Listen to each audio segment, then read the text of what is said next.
Hola, ¿qué tal? Bienvenidos a otro nuevo vídeo de la pluma y la espada. Bienvenidos nuevamente al universo de Warhammer Fantasy. Vamos a hablar de los orcos, los goblins, estas razas de seres de piel verde, los pieles verdes, y vamos a explicar sus diferentes tipos y sus diferentes razas, ¿no? Porque forman un entramado bastante curioso, aunque todas ellas, cada una en la medida de sus posibilidades y de su poder, son una plaga para el viejo mundo. Entonces, bueno, vamos a empezar. Vamos a empezar del más débil al más fuerte. Y vamos a empezar con los Snotlings. Los Snotlings son los más pequeños de todos. Suelen llegarle a una persona adulta a la altura de la rodilla o así. Son pieles verdes diminutos y viven pues en las periferias de los campamentos de los orcos, de las tribus orcas, de las tribus de orcos y goblins. Y bueno, viven apilando montones de chatarra entre excrementos y entre el barro, ¿no? Hacen curiosas construcciones a veces con las montañas de chatarra. Aunque tienen un cerebro bastante pequeño, pueden hacer construcciones rudimentarias e incluso en algunos casos hacer como una especie de vagonetas de ataque, las llamadas vagonetas de ataque Snotling, que se pueden incluso usar en batalla, ¿no? Aunque el valor de estos Snotlings y sus vagonetas en la batalla es un valor meramente de distracción, para distraer al enemigo, no sirven para mucho más. Los Snotlings sufren el constante acoso y cacería por parte de los goblins, pero suelen compensarlo ofreciéndose a servir a los orcos para tener así la protección de los orcos y que los orcos los protejan contra los goblins. Los Snotlings realizarán para los orcos las tareas más desagradables, serán como una especie de mascotas o esclavos que realicen las tareas más desagradables a cambio de protección, pero como ya he dicho son los más pequeños, más tontos y más débiles. Siguiendo un poquito con la escala de poder, nos vamos a los goblins comunes. Los goblins comunes son el tipo de piel verde más abundante, lo hay en muchas partes del mundo de Warhammer. Y bueno, ya son más grandes que un Snotling, tienen una forma humanoide, pueden empuñar armas y son una raza que son peligrosos en grandes números. Son peligrosos atacando por la espalda o con una gran superioridad numérica. Son las especialidades de los goblins, ¿no? Porque en un combate justo, en un combate frente a frente, son bastante cobardes y débiles.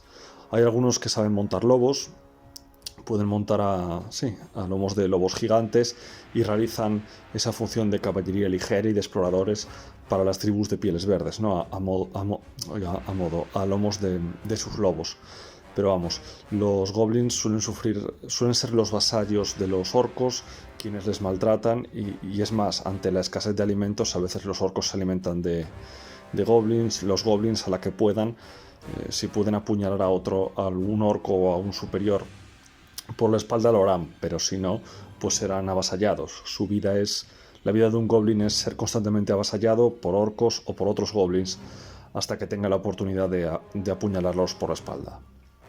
Entonces, bueno, luego hay una variante de los goblins, que son los goblins nocturnos, que, bueno, llevan estas características capuchas y son los goblins que viven bajo las cuevas en las cuevas de las montañas y en los subterráneos, en los túneles subterráneos, bajo ciertas cordilleras montañosas, sobre todo las montañas del Viejo Mundo. Los goblins nocturnos son una gran plaga y un problema muy serio para las ciudades-estado enanas de las montañas del Viejo Mundo. Por ejemplo, con ayuda de los Skavens, incluso los goblins nocturnos llegaron a conquistar la importante fortaleza enana de Karak Ocho Picos, la cual solo fue reconquistada parcialmente por los enanos. Los goblins nocturnos son incluso más cobardes que los goblins normales y les molesta bastante la luz del sol y no tienen una caballería rápida ni nada por el estilo, pero lo compensan tomándose fermentaciones de hongos, tomándose hongos que les pueden sumir en un estado de locura, de furia asesina y darles una fuerza sobrehumana, ¿no? Es el caso de los goblins fanáticos que acuden a la batalla llevando enormes mazas de bola con cadena, ¿no? También tienen una magia peculiar y tienen acompañándoles en batalla bestias fungoides, bestias cavernícolas de los túneles que les ayudan en la batalla, ¿no? Entonces, bueno, son los goblins de los túneles, básicamente. Luego, otra variante de goblins son los goblins silvanos. Los goblins silvanos viven en las tierras del sur, en los bosques y junglas de las tierras del sur. Son básicamente como los goblins comunes, pero destacan por sus pinturas de guerra, las plumas con las que se adornan y el uso de venenos de las arañas gigantes a las que también pueden montar. Su caballería de arañas gigantes venenosas es lo más preciado, lo más valorado de lo que tienen en combate, ¿no? Porque su valor individual como luchadores pues, es malo, como el de todo goblin, pero lo que les hace destacar es su habilidad con el uso de los venenos y la capacidad de montar estas temibles arañas gigantes. Vale, luego yendo con los primos más grandes de los goblins, nos vamos a los orcos y vamos a hablar primero de los orcos comunes. Los orcos comunes los hay en bastantes zonas del viejo mundo, pero sobre todo en las tierras yermas. En las tierras yermas secundariamente en las montañas del fin del mundo, montañas negras o tierras oscuras, pero sobre todo en las tierras yermas es donde hay una mayor concentración de tribus orcas. Los orcos tienen una psicología muy simple, no son tontos del todo, tienen la capacidad de realizar estrategias simples, pero solo saben resolver las cosas mediante la violencia. Eso les impide avanzar como sociedad. Pero bueno, en las pocas ocasiones en las que un caudillo poderoso consigue aglutinar a varias tribus de orcos bajo su estandarte, pues pueden ser un problema muy serio para la civilización. Son bastante resistentes al dolor y bastante fuertes físicamente. Algunos pueden montar jabalíes y acudir a la batalla montando enormes jabalíes de guerra. Entonces, bueno, o carros tirados por jabalíes, ¿no? Eso en cuanto a los orcos comunes. Luego están los orcos salvajes. Los orcos salvajes viven en las tierras del sur, donde los goblins silvanos, y son también la variante sureña de los orcos, ¿no? Si ya los orcos están un poco locos y son bastante primitivos, los orcos salvajes son demasiado primitivos y locos, incluso para los estándares orcos. Se hacen tatuajes rituales que supuestamente les protegen, y la verdad es que parece tener un cierto efecto placebo, porque les dan algo de protección contra los hechizos y contra algunos ataques enemigos. De vez en cuando esos tatuajes parecen darles algún tipo de protección placebo. Y bueno, no llevan armadura ninguna, por eso son más vulnerables a ciertos ataques, y sus armas son de peor calidad que los orcos, pero a cambio lo compensan yendo a la batalla en un estado de enorme furia asesina, porque están muy locos, tienen una furia muy superior al resto de orcos, y tienen esas pinturas rituales que les dan una protección placebo que a veces parece que incluso funciona, ¿no? Son expertos sobre todo cazando bestias, son sobre todo cazadores de bestias, y lo que mejor se les da es cazar monstruos grandes. Otra variante de orcos, de hecho la más poderosa, son los orcos negros. Los orcos negros no son una especie natural, sino artificial.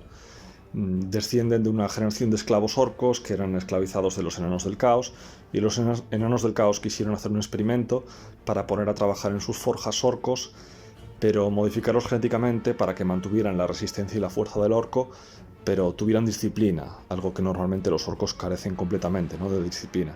Entonces hicieron esa modificación genética y crearon orcos que retenían las facultades de fuerza y resistencia del orco, pero además tenían disciplina, eran capaces de ser un poquito más fríos y disciplinados.